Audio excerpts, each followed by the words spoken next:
एक ज़माने में मिस्र की कदीम सरजमीन में अमीरा नामी एक अक्लमंद और मेहरबान मलिका का राज था। अपनी खूबसूरती, जहानत और मेहरबान फितरत के लिए जानी जाती थी।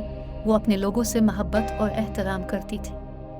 अमीरा के पास एक शानदार अंगूठी थी जो एक नादिर और कीमती जवाहरात से मुज़य्यन थी, जो मिस्र की मलिका के तौर पर उसके इख्तियार की अलामत थी। एक उम्दा सुबह, जैसे ही सूरज की सुनहरी किरणें शाही महल पर ढल रही थी, अमीरा एक और दिन की तैयारी करने वाले नौकरों की हलचल की आवाज़ से बेदार हुई। ताहम जब वो उठकर बैठी और अपने बाजू फैलाए, तो उसे अपनी उंगली पर अचानक खालीपन महसूस हुआ। घबराहट ने इसके दिल को अपनी लपेट में ले लिया जब उसे एहसास हुआ कि उसकी कीमती अंगूठी गायब है। इसने अपने हुजरों को उल्टा घुमाते हुए ऊंच नीच की तलाश की, लेकिन अंगूठी गायब रही। मलिका के नुकसान की खबर पूरी ममलकत में फैल गई और लोग तशवीश से भर गए। अमीरा ने अपने सबसे काबिल एतमाद मुशीरों को बुलाया, इनसे मशवरा और मदद तलब की। अपने कीमती कब्जे की बाजियाबी के लिए पुरज़्म उसने पूरे मुल्क में तलाश का ऐलान किया और हर उस शख्स को अजीम इनाम देने का वादा किया जो इसकी गुमशुदा अंगूठी को बाजियाफ्त कर सकेगा। मलिका की हालतजार की खबर खालिद नामी नौजवान और पुरजोश सड़क के अर्जुन के कानों तक पहुंची। तजस्सुस की एक चिंगारी और मदद करने की ख्वाहिश के साथ खालिद ने मलिका की खोई हुई अंगूठी को तलाश करने की जस्तजू में जाने का फैसला किया।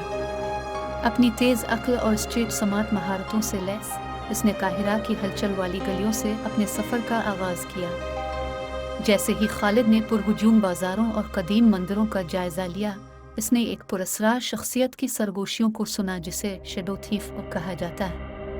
अफवाह ये थी कि शैडो चूर के पास गैर मामूली चुपके और कीमती ख़जानों की गैर तसल्ली बख्श ख्वाहिश है। मालूमात इकट्ठा करने की उम्मीद में खालिद ने शहर के छुपे हुए कोनों में गहराई तक रसाई हासिल की, इस पुरस्रार चूर के बारे में सुराग तलाश करते हुए। दिन हफ्तों में बदल गए और खालिद की तलाश बेकार लग रही थी। अभी वो उम्मीद खोने ही वाला था कि शहर के एक गर्द आलूद कोने में उसका सामना एक पुराने किताब फरोश से हुआ। किताब फरोश ने रेत के नीचे दबे हुए एक खुफिया रास्ते का इंकिशाफ किया, जिसके नतीजे में एक भूले हुए कमरे की तरफ जाता था जहां शैडो थीफ के रहने का कहा जाता था। अज़्म से काम लेते हुए खालिद सिर्फ टार्च लाइट की रोशनी से रहनुमाई करते हुए खुफिया चैम्बर में दाखिल हुआ। वो एहतियात से गद्दार भूलभुलैया के जरिए तशरीफ़ ले गए, बॉबी ट्रैप्स और नुकसानात से बचते हुए।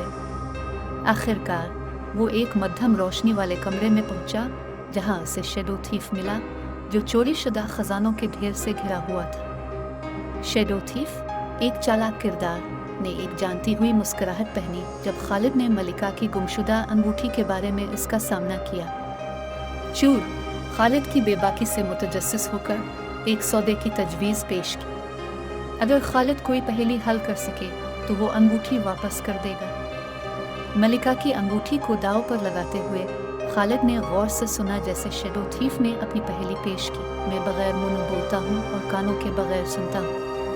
मेरे पास जिस्म नहीं है लेकिन मैं हुआ से जिंदा हो जाता हूँ। मैं क्या हूँ? खालिद ने एक लम्हे के लिए पहेली पर गौर किया और फिर एतमाद से जवाब दिया, एक गूंज। खालिद की जहानत से मुतासिर होकर शैडो थीफ ने हार मान ली और मलिका की अंगूठी हवाले कर दी। खालिद तेजी से अपने हाथों में अमीरा के इख्तियार की अलामत लिए महल की तरफ वापस चला गया। अमीरा की खुशी की इंतहा ना रही जब उसने अपनी अंगूठी इसे वापस करते हुए देखा। इसने खालिद को बहुत इज्जत और एहतराम से नवाजा और इस बहादुर गिल्ली के अर्जुन की कहानी जिसने शैडो थीफ को पीछे छोड़ दिया पूरे मिस्र में फैल गया। इस दिन से आगे मलिका, अमीरा और खालिद ने एक ख़ास रिश्ता कायम किया। इसकी जहानत और वसाइल की महारत को तस्लीम करते हुए इसने खालिद को अपना शाही मुशीर मुकर्रर किया और दोनों ने मिलकर मिस्र की सरजमीन पर हमेशा के लिए खुशहाली और हिकमत लाई और गुमशुदा और पाई जाने वाली अंगूठी की याद को बरकरार रखा।